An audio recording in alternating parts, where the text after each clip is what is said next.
चलिए बच्चों, आज के सेशन को स्टार्ट करते हैं। और आज के सेशन को स्टार्ट करने से पहले प्रेम से बोलेंगे राधे राधे। और लास्ट क्लास में हम लोगों ने कि सब्सिडरी बुक के अंदर रिकॉर्डिंग कैसे करते हैं, फटाफट से मैं 1 मिनट के अंदर रिकैप करा रहा हूँ जो भी हमने एक बार पढ़ा है। मैंने आपको ये बताया था कि बेसिकली जब हम दो हमारे पास बातें हैं, फर्स्ट ये कि रिकॉर्डिंग की बात कर रहा हूं मैं, रिकॉर्डिंग ऑफ ट्रांजेक्शन। और दूसरी होता है कि इन रिकॉर्डेड किए हुए ट्रांजेक्शन को हमें पोस्ट करना है। ठीक है, पहला क्या है हमारे पास कि ट्रांजेक्शन को रिकॉर्ड करना, और दूसरा हमारे पास क्या है कि हम इसको कैसे पोस्ट करेंगे। जब रिकॉर्ड करने की बात करते हैं तो हमारे पास दो बुक्स होती हैं जिनमें हम लोग क्या करते हैं, प्राइमरी या ओरिजिनल रिकॉर्ड करते हैं। पहला है प्रॉपर जनरल, प्रॉपर जर्नल। दूसरा है स्पेसिफिक जनरल या स्पेशल जनरल। ये बात हमने कल के सेशन में भी की थी। अब इन दोनों की ही क्या होनी बेटा, पोस्टिंग होनी है।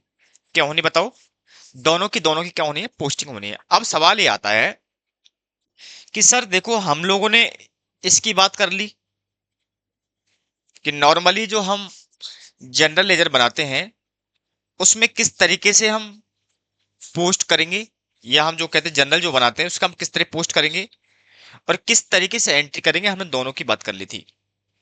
ठीक है, अब हमने बात की थी कल के सेशन में कि स्पेशल जनरल कौन कौन सी होती हैं और ये किस तरीके से बनती है और कब बनती हैं, इसके बारे में भी हमने कल बात की थी। तो बेसिकली हम लोग ये सीख रहे हैं कि यदि स्पेशल जनरल के अंदर हम ट्रांजैक्शन को रिकॉर्ड करें ओरिजिनली, तो उसकी रिकॉर्डिंग किस तरीके से होगी। पोस्टिंग डेफिनेटली वैसी होगी जैसे हम लोगों ने जनरल जनरल के अंदर की थी, प्रॉपर जनरल की ट्रांजैक्शन की थी। सिमिलर आपके यहाँ पर भी वैसे होगा, बट अभी हम इस केस के अंदर क्या सीखने वाले हैं कि जो हमारे पास सब्सिडरी बुक है उनके अंदर प्राइमरी ट्रांजैक्शन को किस तरीके से रिकॉर्ड किया जाएगा। मैंने आपके लिए कल एक एग्जांपल भी बनाया था परचेज के बेस पर। मैंने आपको सिंपल सी बातें बताई थी कि जब भी हम परचेज की बात करेंगे तो हम डेफिनेटली गुड्स के परचेज की बात करेंगे। किसकी बात करेंगे बेटा, परचेज डे बुक या परचेज बुक के अंदर ओनली फॉर और ओनली फॉर परचेज से रिलेटेड ट्रांजैक्शन आएंगे, लेकिन परचेज भी ओनली फॉर गुड्स का होना चाहिए। सेकंड थिंग ये थी कि हमारे पास वो उधार में होना चाहिए। यदि हमारे पास उधार में कोई ट्रांजैक्शन किया है और वो गुड्स के साथ किया है तो डेफिनेटली वो कहां पर जाएगा, आपका परचेज बुक के अंदर जाएगा। साथ के साथ हमने ये भी बताया था कि यदि किसी इंडिविजुअल के साथ आपने ट्रांजैक्शन किया है तो डेटर और क्रेडिटर की अलग से बुक बनती है जिसको बिल्स रिसीवेबल और बिल्स पेबल के नाम से भी हम जानते हैं। ठीक है, चलिए अब इसी चीज को मैं थोड़ा सा आगे बढ़ाता हूं और एक एग्जांपल देता हूं सेल्स के ऊपर। देन उसके बाद हम बात करेंगे बिल्स रिसीवेबल क्या होता है और बिल्स पेबल क्या होता है, उसके बारे में बात करेंगे। फिर नेक्स्ट सेशन के अंदर हम कैश बुक पर चर्चा करेंगे। चलिए, एक हमारे पास इलस्ट्रेशन है, आपको स्क्रीन पर दिख रहा होगा। और इस इलस्ट्रेशन के अंदर बड़ा ही इंपॉर्टेंट है आपको स्टडी मैट के अंदर, क्योंकि ये आपका बेसिक है, इसलिए उम्मीद है कि आपको सारी चीजें आपको अच्छे से पहले से आती होंगी, नहीं आती और क्लियरिटी आपको मिल रही है। अब क्वेश्चन जो मेरा स्टडी मैट है उसके डेफिनेटली सारे क्वेश्चंस आपको निकालने हैं। ठीक है ना, निकालने हैं, क्योंकि ये आपके लिए मैंडेटरी, अदरवाइज आपकी वो क्वालिटी नहीं आ पाएगी। क्योंकि आप जब टाइम दे रहे हो तो प्रॉपरली टाइम दीजिएगा, क्योंकि 15 मार्क्स का बेट है। एक आप सेक्शन ई में दोगे, 15 मार्क्स में कितनी जंग है जहां आपको लड़नी पड़ेगी, और एक आपके लिए यहां पर कितना आसान है। तो आपको बेहतर यह है कि आपको यहां पर ज्यादा कंसंट्रेट करना चाहिए, क्योंकि यहां का जो तपस्या है वो आपको बाद में भी काम आने वाली है। लेकिन आपने वहां तपस्या की तो डेफिनेटली इस तपस्या की भी आपको जरूरत पड़ेगी, या तो आप रट लोगे वहां पर जाकर के, यदि नहीं रटोगे तो डेफिनेटली आपको फंडामेंटल ऑफ अकाउंटिंग की रिक्वायरमेंट तो पड़ेगी। ठीक है, इसलिए इस टॉपिक को जितना बेहतरीन करोगे आपको यहाँ तो 15 मार्क्स ऑब्टेन कर ही पाओगे आप। साथ के साथ आप जो अदर सेक्शंस के अंदर जो स्टडी मैट है, जो हमारे क्वेश्चंस पेपर है, जो पैटर्न्स है, डेफिनेटली आपको वहां पर भी कहीं ना कहीं आपको सपोर्ट प्रदान करेगा। चलिए, क्वेश्चन देखिए क्या लिखा हुआ। पहले मैंने बताया था कि मैं आपको फटाफट से ब्रीफ लिख देता हूं इसके बारे में क्या है। मैंने बोला था क्या बेटा बताओ, गुड्स ट्रांजैक्शन होना चाहिए, दूसरा ऑन क्रेडिट पे होना चाहिए। बट याद रखिए, अदर देन इंडिविजुअल नहीं होना चाहिए। यदि ये इंडिविजुअल है तो डेटर क्रेडिटर का पार्ट बनेगा, बिल्स रिसीवेबल बिल्स पेबल का पार्ट बनेगा। मेरी बात क्लियर है। तो ये जाएगा आपका सेल्स डे बुक या कहें तो सेल्स बुक का पार्ट बनेगा। मेरी बात क्लियर है? ठीक है, सेम परचेज पर भी था। अब देखो हमारे पास क्वेश्चन में क्या लिखा हुआ है। क्वेश्चन हमारे पास है कि हमने 1 जुलाई को सोल्ड टिप टॉप क्लोथिंग, यानी कि हम मान के चलते हैं इसका क्लोथ का बिजनेस है, क्लोथ का बिजनेस है, ठीक है ना, क्योंकि ज्यादातर ट्रांजेक्शन इसके क्लोथ में है। Clothing 50 suits of the rate of कितना बेटा बताओ, 2200 each on 2 month, credit on invoice number हमारे पास 2 नंबर का। मैंने कहा था क्वेश्चन के अंदर इनवॉइस नंबर तो देगा, क्योंकि इनवॉइस नंबर बिल के साथ आता है। अब जो आपका फैलो नंबर है वो आपको देखना कि आप कहां पर इसको रिकॉर्ड कर रहे हो, वो आपके हिसाब से जाएगा, वो आपका काम है डालना। नेक्स्ट है सोल्ड टू न्यू तुलिस, तुलिप बुलन है, 100 स्वेटर्स हैं, 250 ईच का है, इनवॉइस नंबर 55 है। Receive an order from modern clothing 100 trousers, और इतने इतने का डिस्काउंट है आपके पास, इतने का आपको ऑर्डर रिसीव हुआ है। पहली बात तो ऑर्डर रिसीव की कोई एंट्री होती ही नहीं है, क्या बेटा, एंट्री होती ही नहीं है, ये सेल होना चाहिए। मैं ये मान करके चल रहा हूं कि ये ओनली फॉर, अभी तक नो ट्रांजेक्शन, नो ट्रांजेक्शन अभी नहीं हुआ है, ओनली फॉर ऑर्डर ही मिला है आपको ड्राफ्ट के रूप में, आप नहीं हुआ। यदि क्वेश्चन या जूम करके चलता है कि नहीं हम ये मानते हैं कि ऑर्डर को हमने रिसीव मान लिया है, यानी कि हम गुड्स की डिलीवरी कर रहे हैं, तो उस केस में आपको उसकी एंट्री करनी पड़ेगी। बट अभी मान के चल रहे हैं कि शायद मेरे हिसाब से इसको नहीं कर रहा होगा, डेफिनेटली बाद में सॉल्यूशन के बाद में करेंगे। सोल्ड 50 साड़ीज, ये भी सोल्ड है आपकी, क्या है बताओ, लुंकड़ ब्रदर्स है हमारे पास, कितने का बेटा बताओ, ये रहा। ये एग्जीबिशन हॉल है, फुल कैश में बेचा, इसकी ट्रांजेक्शन हमारे पास नहीं होगा, क्लियर है। आओ फटाफट से हम चलते हैं हमारे यहाँ पर, और फटाफट फटाफट से हम लेते हैं यहाँ पर, बताओ क्या है, इलेस्ट्रेशन हमारा है 14। पहले मैं बनाऊंगा इसका फॉर्मेट।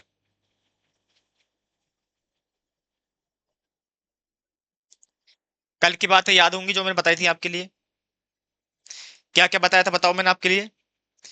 पहले मैंने आपको बताया था कि आप हमेशा पार्टी वाइज करोगे, दूसरा डे वाइज लोगे, यानी डेट वाइज लोगे, और उसके बाद आप जो डिस्काउंट का ट्रीटमेंट है वो रेस्पेक्टिव पार्टी में ही करोगे। ठीक है, हो सकता है कि डिस्काउंट किसी को दिया गया हो, किसी को ना दिया गया हो। मैं आपके स्टडी मेट के हिसाब से ही लेकर के चल रहा हूं, ठीक है।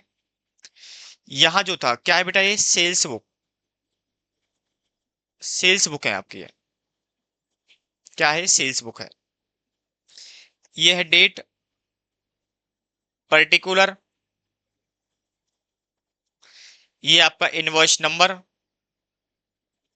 ये फैलो नंबर, ये आपका आएगा अमाउंट, क्लियर है। हमें क्या करना, पार्टी वाइज चीजों को डिनोट करते हुए चलना है। पहला पार्टी बताओ क्या है, पहली पार्टी हमारे पास क्या बेटा बताओ, सोल्ड टिप टॉप क्लॉथिंग है, सूट हमने इतने पे बेचे, इनवॉइस नंबर इतना है। हम मान लेते हैं हमें पता नहीं किसके साथ है ट्रांजेक्शन, तो हम टिप टॉप क्लोथिंग के लिए बोल देते हैं हम, ठीक है ना, tip top clothing, tip top clothing,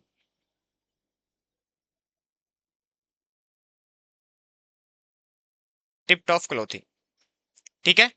tip top clothing के साथ हमने क्या ट्रांजेक्शन किया, हम उसकी बात कर लेते हैं। टिप टॉप के साथ 50 सूट बेचे हमने, 50 सूट्स एट दी रेट कितने का बेटा, 2200 के हिसाब से। कितने महीने की उधारी पर, हमें इस बात से कोई फर्क नहीं पड़ता, इनवॉइस नंबर 2 है हमारे पास, फॉलियो नंबर नहीं दे रखा है। कितना हो गया बताओ फटाफट से आपके पास, कितना हो गया। तो हमारे पास वैल्यू क्या आ गई बेटा इसकी, वैल्यू आ गई हमारे पास टोटल मिला करके, हो गया 1,10,000।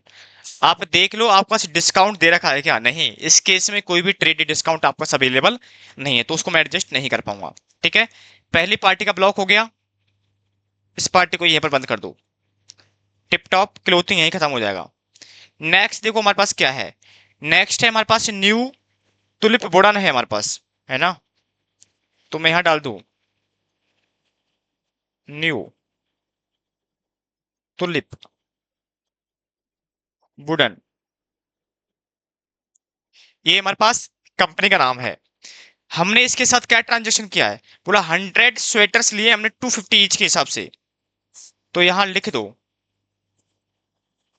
100 क्या है बेटा, स्वेटर है, @250 के हिसाब से, तो हो गया कितना बेटा, 25,000। यहां पर इनवॉइस नंबर 55 है, यहां पर इनवॉइस नंबर 55 है। आगे देखो, received order from modern clothing 100 का, मैं इसको इग्नोर कर रहा हूं क्योंकि फाइनेंशियल ट्रांजैक्शन नहीं है। अभी आपको ओनली फॉर और ओनली फॉर क्या मिला बेटा, ऑर्डर मिला है, और मैं ऑर्डर को फाइनेंशियल ट्रांजैक्शन नहीं मानता हूं जब तक आपका क्या ना आ जाए, आपकी गुड्स का ट्रांसफर ना हो, risk and reward not transfer, तब तक हम इसको नहीं मानेंगे। ठीक है ना, चलिए आगे। 50 सोल्ड सारीज टू, कहा है, लुक्कड़ ब्रदर्स को बेची हम 750 के हिसाब से, क्रेडिट पर है तो इसको करेंगे हम लोग, तो ये वाला ट्रांजेक्शन भी आपका खत्म हो गया। ठीक है, तो आ जाओ, किसका बेटा लुक्कड़ है आपके पास, देखो क्या है हमारे पास, क्या है, लुक्कड़ है हमारे पास।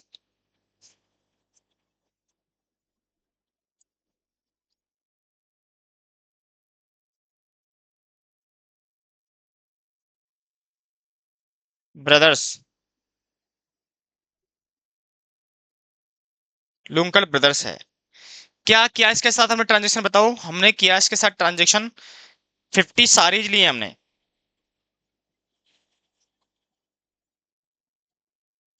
@ कितनी बेटा बताओ, 750 के हिसाब से, कितना हो गया,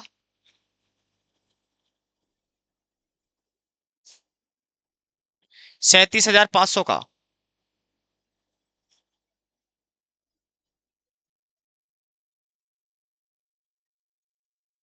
ठीक है, कोई इस पर भी डिस्काउंट नहीं है, हमारे पास लिखा हुआ sold T shirt eight exhibition hall for cash, cash का ट्रांजेक्शन यहां नहीं आएगा, इसका टोटल कर दो और दिखा दो ये क्या है आपको सामने, ये है क्या बेटा, टोटल क्रेडिट सेल्स, और ये टोटल जो वैल्यू है ये पोस्ट हो जाएगी आपकी लेजर में, किसके बताओ, पोस्ट इन सेल्स लेजर, यानी कि सेल्स अकाउंट में पोस्ट हो जाएगी टोटल की टोटल, वहां पर कैश भी जाएगी बट उधार वाला टोटल अमाउंट एक साथ जाएगा, वहां पर अलग अलग नहीं जाएगा। मेरी बात क्लियर है। अब ये समस्या आ कि सर क्या उसकी एजम्पशन क्या होगी इंस्टीट्यूट की, ये भी बता दो। तो बोला कि देखो इंस्टीट्यूट ने क्या एजम्पशन माना होगा इस ट्रांजेक्शन को, देख लो। Here again, cash sales at exhibition hall are not recorded.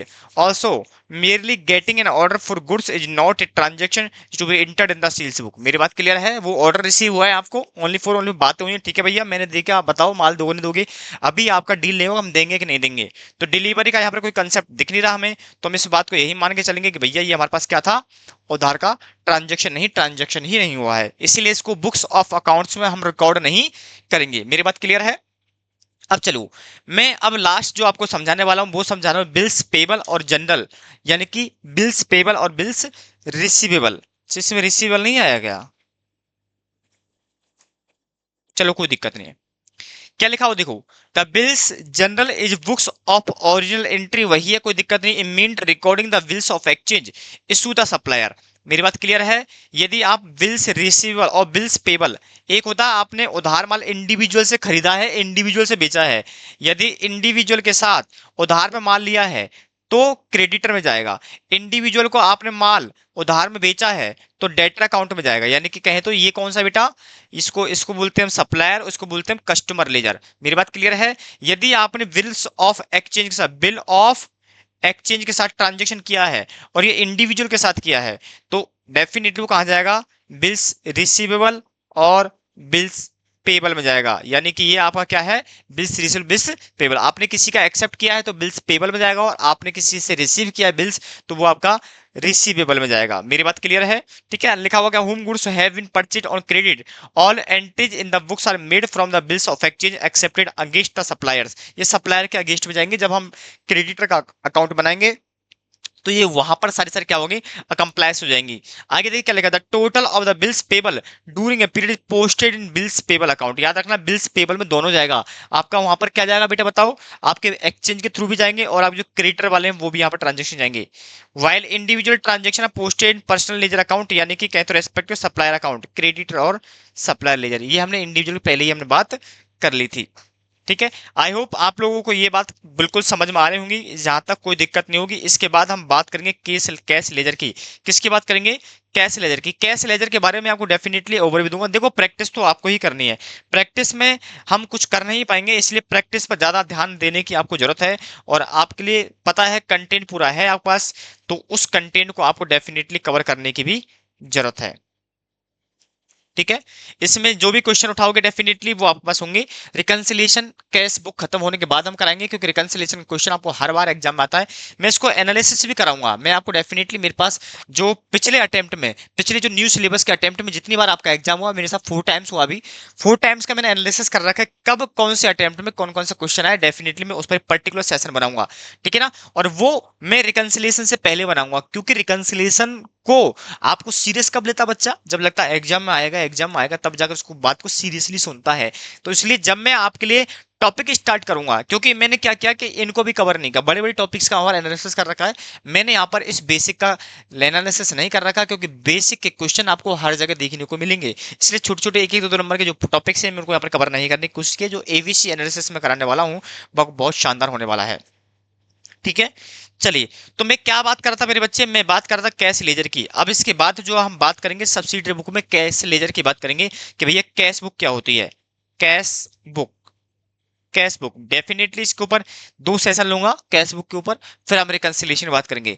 Cash book basically हमारे पास 4 प्रकार की यहाँ पर बताई गई है। सर 4 प्रकार की बता बनाना जरूरी है क्या? बोला देखो डिपेंड करता है, ये आपको सीखने के पर्पज से है। अदरवाइज कैश बुक एक ही होती है, एक में सारा काम हो जाता है, ठीक है ना। पेटी कैश बुक नॉर्मली वो अलग अलग चीज हो जाती है। अदरवाइज मैं नॉर्मल कैश बुक की बात करूँ तो बेसिकली यहाँ पर 3 प्रकार की दे रखी है, लेकिन मैं उसको नॉर्मली समझाने की कोशिश करूँ तो डेफिनेटली वो आपकी एक ही कैश बुक होती है। एक होती है सिंगल कॉलम, एक होती है डबल कॉलम, एक होती है ट्रिपल कॉलम, और एक होती है पेटी कैश बुक। पेटी cash book basically daily basis पर ज्यादा, ये हमेशा हर ऑर्गेनाइजेशन में आपको देखने को मिलेगी। एक पियोन होता है हमारे बाहर जो रिसेप्शन होता है वहां पर, उसके पास एक हमारे पास पियोन लगा रहता है, चाय लाता है, पानी लाता है, ये खर्चा हुआ वो खर्चा, छोटे मोटे जो खर्चे डेली बेसिस पर होते हैं, जो खर्चे डेली बेसिस पर आपके होते हैं वो डेफिनेटली आपके पेटी कैश बुक का पार्ट होते हैं। ठीक है।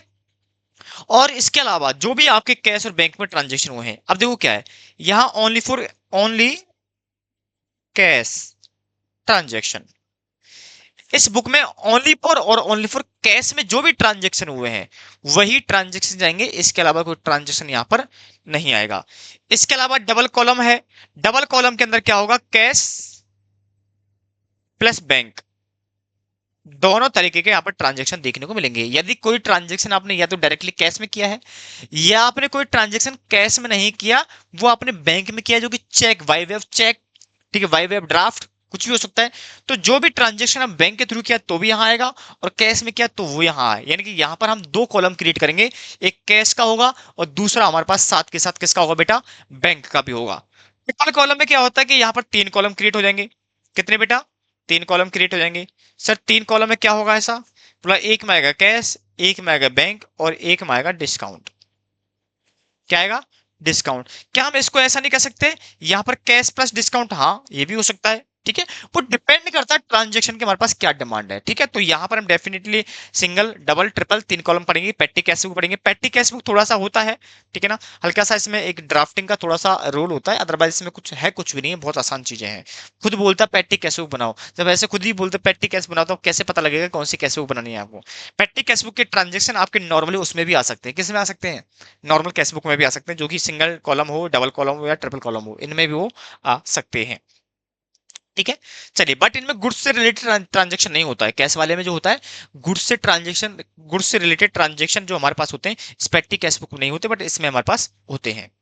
चलिए, अब आपको जो कैश बुक है उस कैश बुक के साथ मिलेंगे आपको नेक्स्ट सेशन के अंदर, ठीक है। अभी छोटे छोटे सेशन ले रहे हैं मेरे बच्चे, क्योंकि छोटे छोटे टॉपिक है। जैसे बैंक रिकंसिलिएशन आपका स्टार्ट हो जाएगा, वहीं से आपकी जो टॉपिक्स की लेंथ है वो डेफिनेटली, या जो सेशन की लेंथ है वो डेफिनेटली आपकी बढ़ जाएगी, क्योंकि वहां पर छोटी छोटी चीजों में हम चीजें खत्म नहीं कर सकते, क्योंकि छोटे छोटे कंसेप्ट हैं, इसलिए हम छोटे छोटे सेशन लेकर के इस चीज को हम क्या कर रहे हैं, खत्म कर रहे हैं। ठीक है। थैंक यू सो मच, मिलते हैं आपको नए सेशन के अंदर और नए एक टॉपिक के साथ। ठीक है।